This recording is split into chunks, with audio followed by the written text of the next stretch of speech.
kalau banyak nih ibu-ibu nih yang lagi hamil terus ngaji surat Yusuf supaya anak laki-lakinya itu ganteng, akhlaknya bagus. Karena memang Nabi Yusuf itu luar biasa akhlaknya. Iya, karena beliau itu mendapatkan cobaan dari kecil dan banyak sekali kita bisa melihat ke beliau bagaimana perjalanannya. Semoga kita bisa setabah beliau juga. Nah, seperti apa nih ceritanya? Langsung saja kita saksikan beritanya berikut ini.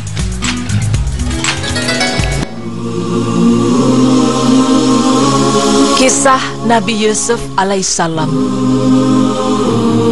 Pemirsa beriman, banyak hikmah atau pelajaran yang dapat kita ambil dari kisah-kisah seorang nabi. Tidak terkecuali dari kisah Nabi Yusuf alaihissalam. Ya, beliau adalah seorang nabi yang hidupnya dipenuhi dengan banyak cobaan. Nabi Yusuf merupakan putra ketujuh dari Nabi Yakub alaihissalam dan seorang ibu bernama Rahil. Ketika Yusuf berumur 12 tahun, sang ibu pun wafat. Maka ayahnya, yakni Nabi Yakub, selalu memberikan perhatian lebih kepada Yusuf dan adiknya yang bernama Benyamin. Hal ini dilakukan sang ayah agar kedua anaknya yang masih kecil tidak merasa kehilangan kasih sayang dari seorang ibu. Namun hal tersebut justru menimbulkan kedengkian di antara saudara-saudara yang lain. Mereka melakukan segala cara untuk menyingkirkan Yusuf. Dalam hidupnya, Nabi Yusuf mengalami cobaan yang bertubi-tubi. Mulai saat ia dimusuhi oleh saudara-saudaranya ketika kecil, sampai kisahnya ketika dewasa yang penuh dengan godaan dan fitnah. Pemirsa beriman, lalu seperti apa cobaan-cobaan yang dialami Nabi Yusuf dalam hidupnya? Berikut tim Berita Islami Masa Kini akan memaparkannya. Pada suatu malam, Yusuf kecil bermimpi melihat 11 bintang, bulan, dan matahari yang bersujud kepadanya. Yusuf pun lantas menceritakan hal tersebut kepada ayahnya. Mendengar hal itu, ayahnya pun berkata, 11 bintang adalah saudara-saudaramu, matahari adalah ayahmu, bulan adalah ibumu. Semua akan menghormatimu. Kelak kau akan jadi orang besar. Maka jangan sampai saudara-saudaramu tahu, mereka akan mencelakakanmu. Setelah Nabi Yakub mengetahui ada tanda-tanda kenabian pada diri Yusuf, Yakub pun semakin menjaga dan menyayangi Yusuf. Saudara-saudara Yusuf yang iri melihat ayahnya terlalu menyayangi Yusuf, membuat rencana untuk menyingkirkan Yusuf di keluarganya. Maka suatu hari, saudara-saudara Yusuf meminta izin kepada Nabi Yakub untuk mengajak Yusuf berburu binatang. Pada awalnya, Yakub tidak mengizinkan. Namun setelah mereka berhasil menunjukkan kesanggupannya menjaga Yusuf dari bahaya, akhirnya Nabi Yakub pun mengizinkan Yusuf pergi bersama saudara-saudaranya.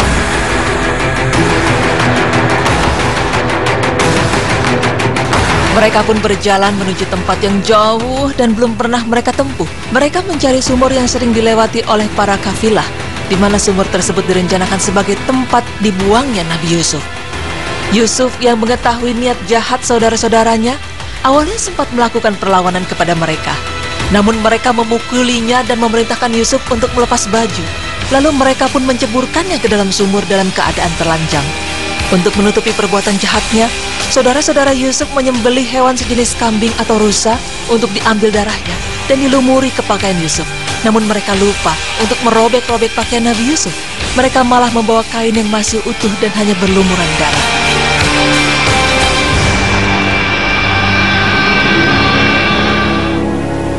Di tengah malam, sang ayah duduk di rumahnya. Anak-anaknya pun perlahan masuk menemuinya. Nabi Yakub pun bertanya kepada anak-anaknya, "Mengapa kalian menangis? Apakah terjadi sesuatu pada kambing?" Maka dijawab oleh anak-anaknya, "Wahai ayah kami, sesungguhnya kami pergi berlomba-lomba dan kami tinggalkan Yusuf di dekat barang-barang kami. Lalu ia dimakan serigala dan kamu sekali-kali tidak akan percaya kepada kami, sekalipun kami adalah orang-orang yang benar." Nabi Yakub kemudian memegang pakaian anaknya.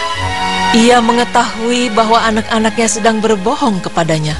Seperti firman Allah yang artinya, mereka datang membawa baju gamisnya yang berlumuran dengan darah palsu. Yakub berkata, "Sebenarnya dirimu sendirilah yang memandang baik perbuatan yang buruk itu. Maka kesabaran yang baik itulah kesabaranku. Dan Allah sajalah yang dimohon pertolongannya terhadap apa yang kamu ceritakan." Quran Surah Yusuf ayat 18.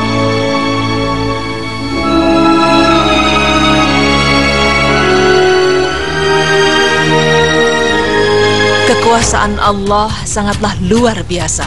Kesabaran Yusuf dalam menghadapi saudaranya yang keji pun berubah mukjizat. Yusuf mampu bertahan hidup di dalam sumur setelah dibuang oleh saudara-saudaranya. Tak berapa lama datanglah serombongan kafilah yang hendak mengambil air. Mereka menemukan Yusuf dan menjadikannya tawanan untuk dijual ke Mesir.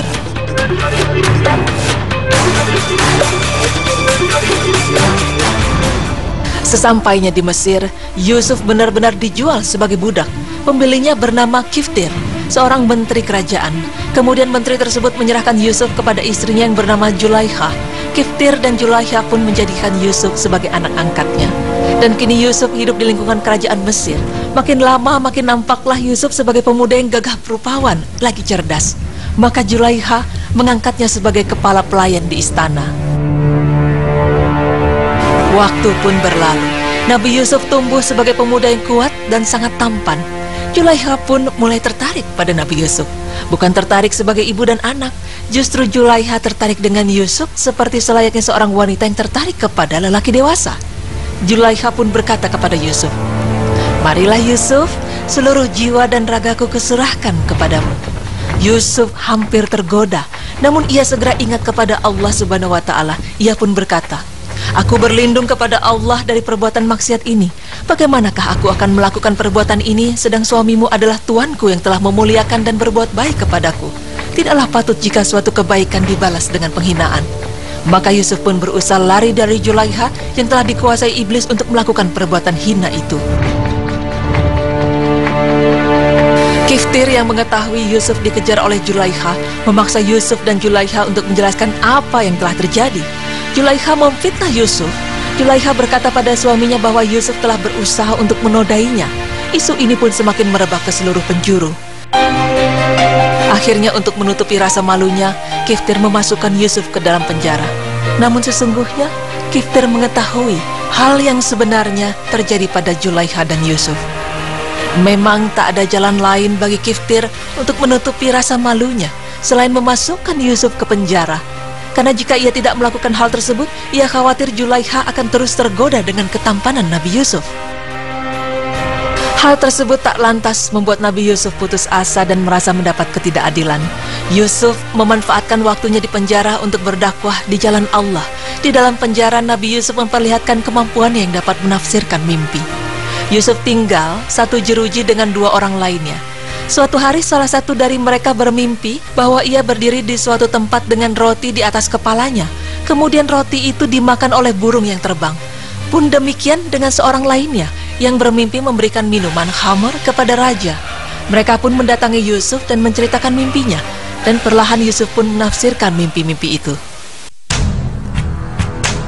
Beberapa hari kemudian, tafsir mimpi itu terbukti kebenarannya. Salah seorang darinya dibebaskan dari tuduhan dan kembali menjadi pelayan raja. Namun seorang lainnya lagi dihukum mati karena terbukti atas kesalahannya. Pada suatu hari, Raja Mesir bermimpi aneh. Ia melihat 7 ekor sapi betina yang gemuk-gemuk, dan ke-7 sapi betina itu dimakan oleh 7 ekor sapi betina yang kurus-kurus. Untuk mengetahui arti mimpi itu, Raja Mesir pun mengumpulkan para penafsir mimpi. Akan tetapi, para penafsir mimpi itu tidak ada yang dapat menjelaskan tentang arti mimpi Raja Mesir tersebut. Maka seorang pelayan raja yang mimpinya pernah ditafsirkan oleh Yusuf ketika di penjara, menawarkan sang raja agar memanggil Yusuf untuk menafsirkan mimpinya. Akhirnya Yusuf yang sedang dipenjara pun dipanggil oleh sang raja untuk menerangkan arti mimpi raja tersebut. Dan Yusuf berkata bahwa negeri Mesir akan menjadi makmur selama 7 tahun, kemudian akan mengalami musim kekeringan selama 7 tahun pula. Yusuf menyarankan agar rakyat menghemat bahan makanan dan menyimpannya untuk masa sulit yang akan datang. Karena dengan demikian, pada musim paceklik tiba, rakyat Mesir tidak akan mengalami kelaparan. Raja Mesir puas akan tafsir mimpi yang diterangkan oleh Nabi Yusuf. Dan kemudian Yusuf pun dibebaskan dari penjara. Kemudian Yusuf diangkat menjadi pegawai di kerajaan Mesir karena kepandaian dan kecerdasannya. Akhirnya Yusuf pun diangkat menjadi menteri. Dalam hal ini Allah Subhanahu wa Ta'ala memuliakan Yusuf dengan memberikannya kekuasaan sebagai menteri dan rasul. Dan kabar tersebut didengar oleh ayanda serta saudara-saudaranya.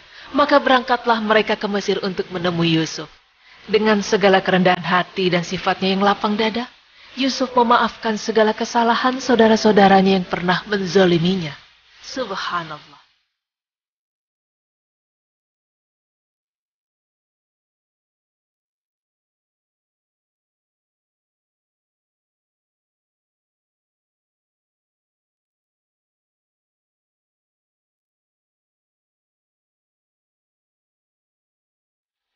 Sungguh benar jika Nabi Yusuf adalah seorang nabi dengan kesabarannya yang luar biasa.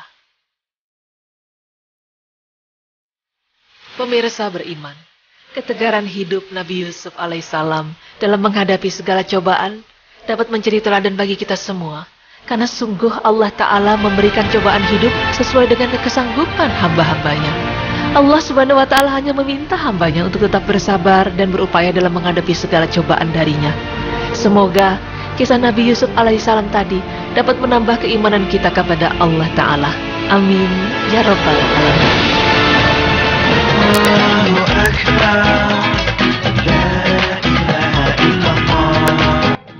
Allahu Akbar.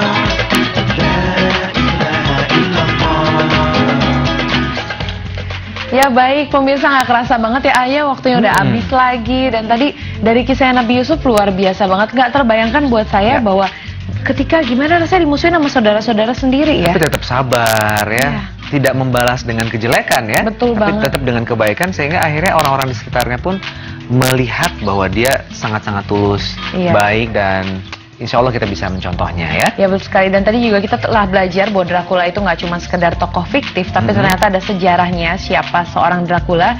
Dan tadi yang terakhir adalah apa pahala dosa-dosa yang tetap mengalir ketika meninggal. Iya, ya. Betul sekali. Dan insya Allah kita semakin menjaga amal perbuatan kita. Amin. Ya, sehingga iya, tidak seperti itu efek multiplier dari hal-hal negatif kita terus mengalir. Aduh, harusnya pahala terus yang ngalir. Nah baik pemirsa, besok masih ada lagi kita berita-berita yang menarik dan pastinya up to date. Oleh karena itu saksikan terus Berita Islami Masa Kini hanya di Trans TV milik kita bersama. Wassalamualaikum warahmatullahi wabarakatuh.